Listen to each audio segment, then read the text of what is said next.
Senhor Presidente do Congresso, Senhor Presidente do Partido, começo por cumprimentá-lo e felicitá-lo pela sua eleição e desejar-lhe um excelente mandato para engrandecimento do CDS e o serviço de Portugal.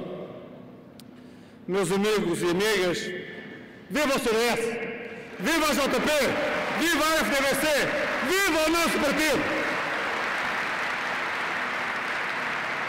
Nós precisamos, nesta altura, de toda a nossa energia e de todo o nosso patriotismo. O país vive uma situação muito difícil, muito difícil. Não vou repetir aquilo que outros dirigentes do partido já aqui disseram, nomeadamente o Presidente do partido. Concordo com tudo o que disse na caracterização da situação do país. Apenas acrescentaria que quando citou que o Primeiro-Ministro se apresenta como o eu ou o caos, que isto só aparentemente é uma escolha, realmente é uma redundância, só aparentemente é uma alternativa, realmente é um pleonasmo, porque ele é o caos a que nos tem trazido. E isto coloca-nos, portanto, diante da pressão de uma contingência. O partido tem que decidir uma estratégia, mas o país vive sob a pressão de uma contingência. Já uma vez vos disse, citando Ortega y Gasset, que eu sou eu, a minha circunstância, o partido somos nós e a nossa circunstância, e assim se passa também com as estratégias. Há a estratégia e depois há as contingências. E a situação que o país vive é muito difícil, é muito dura, é muito incerta, e nós sabemos que é prolongada. E, portanto, aquilo que eu posso de melhor recomendar ao Congresso é que habilite o Presidente e a direção do partido, os órgãos foram eleitos, com aquilo que eu chamo um antibiótico de largo espectro. E que nas situações que nos oferecerem, com eleições ou sem eleições, que os órgãos do partido, com sabedoria, com patriotismo, com fidelidade aos nossos compromissos, saibam tomar as decisões que melhor sirvam Portugal. Portugal tem uma margem muito estreita e o nosso partido sempre se caracterizou por tomar decisões patrióticas com fidelidade aos nossos compromissos, ao nosso projeto, aos nossos valores. E, portanto, essa solução, eu próprio a designei muitas vezes salvação nacional, o Presidente do Partido chama-lhe de responsabilidade nacional, está certo, é com sentido de responsabilidade nacional que em todos os momentos nós devemos ser chamados a decidir. Eu, porém, se tivesse que dar um título àquilo que hoje aqui vos vim a dizer, eu escolheria como título Novo Ciclo e como subtítulo Esperança e Alternativa. Esperança e alternativa é aquilo que os portugueses aspiram. Os 300 mil ou mais à racha que se manifestaram, é isso que nos fazem chegar. Esperança de ter esperança. Esperança que apareça uma alternativa. Esperança de que comece um novo ciclo.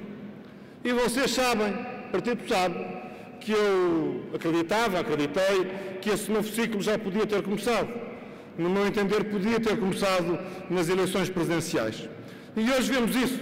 Se o Presidente tivesse feito, antes das eleições, o discurso que fez a 9 de março, se calhar tinha começado daí, a campanha não teria sido tão morna e tão apagada e tão triste quanto foi, e não teria havido abstenção, o país tinha respondido à chamada, e nós já estaríamos nesse caminho.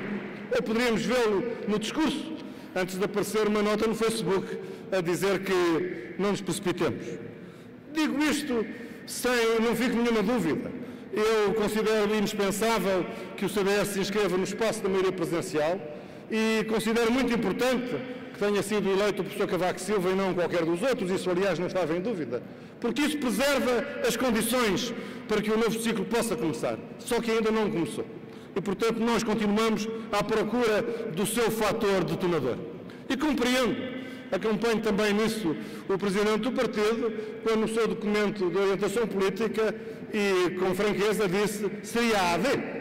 Para quem viveu a experiência histórica que foi a Aliança Democrática, ou num segundo momento, esse grande movimento que foi a candidatura de Freitas do Amaral para a frente de Portugal, e como nós precisávamos hoje outra vez do movimento para a frente de Portugal, para quem viveu esses momentos, e o Presidente do Partido viveu, e eu também,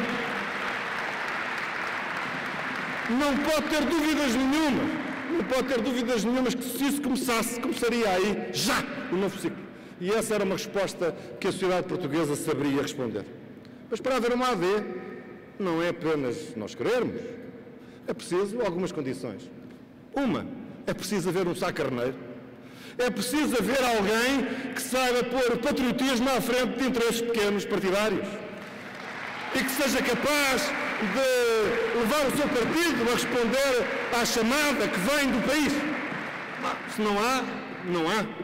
Não há nisso grande problema. Será a pena que se perca uma oportunidade e da nossa parte só nos cabe assinalar a nossa disponibilidade, que temos memória e que temos pensamento para o futuro e que temos generosidade e patriotismo. Mas não vem daí nenhum grave problema para nós. E, portanto, continuamos à procura do começo do novo ciclo, de esperança e alternativa. E nós sabemos que as dificuldades que o país tem são para muito tempo e, portanto, é uma tarefa de longo prazo. E eu creio que esse novo ciclo, porque aí espera, tem um nome: crescimento do CDS. É o crescimento do CDS a esperança que o país espera. E é do CDS que tem que vir a alternativa.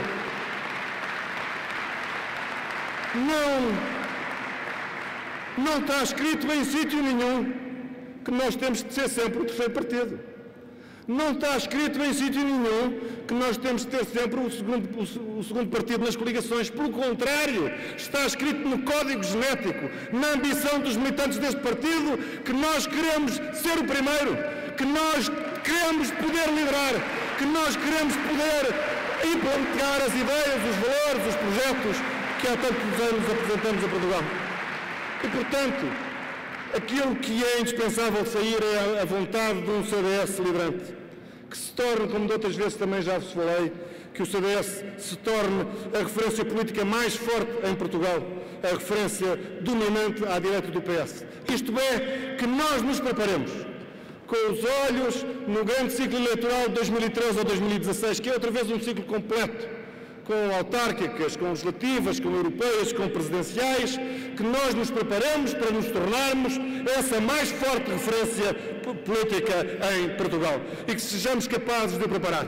Que nos preparemos para ser um partido de 20% e a seguir um partido de 30%. Que sejamos capazes de alterar a relação de forças entre o CDS e o PSD. É isso que o país nos pede, é isso que nós temos que ser capazes de responder. O problema de Portugal, em boa parte, está naquilo que eu tenho visto agora na Assembleia da República, a um nível que me surpreende. Eu pensava que isso já tinha acabado. Mas é insuportável a democracia do arranjinho entre o PS e o PSD. É verdadeiramente insuportável. Não é só nos PECs, é uma cultura de arranjinho permanente que, de facto, é o que tem pegado Portugal neste estado em que está. E, portanto, a alternativa é o nosso crescimento. Nós somos o partido que sempre afirmou que o socialismo, os caminhos do socialismo, em versão hard ou em versão soft, em versão rosa ou em versão laranja, seriam negativos para Portugal. E hoje, na situação de ruína, de desemprego, de falências, de imigração, de desesperança, que aqui já foi explicada, torna-se claro o seguinte: eu ainda me surpreendo que haja pessoas que se referem ao socialismo como um sonho. E eu percebo, a palavra é atraente e evoca justiça social, mas o que temos de dizer é isto, meus amigos: se o socialismo é um sonho, que nos sirvam a dormir, porque acordados não dá, acordados não funciona.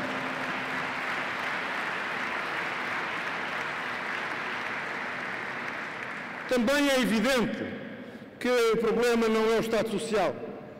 Eu que sou um produto da escola pública. Tudo o que eu sou devo à minha família, aos meus pais, ao meu trabalho e à escola pública. Sempre andei à escola pública. Na escola primária no 24, no Liceu Camões, no Liceu Padre António Vieira, na Faculdade de Direito de Lisboa, na Universidade Clássica. Tudo o que eu sou devo à escola pública. Mas eu não confundo isto com uma guerra contra a escola privada e, sobretudo, não confundo isto uma guerra contra a liberdade de educação e de ensino. E, portanto, eu que sou um produto da escola pública, surpreendo-me o discurso do engenheiro Sócrates, teoricamente a favor do Estado Social e das realizações do Estado Social, quando todos os dias o arruína e o destrói. O nosso problema não é com o Estado Social, o nosso problema é com o modelo socialista que tem arruinado Portugal e também o Estado Social. É isso que nós precisamos de reformar. Nós também não somos contra o Estado.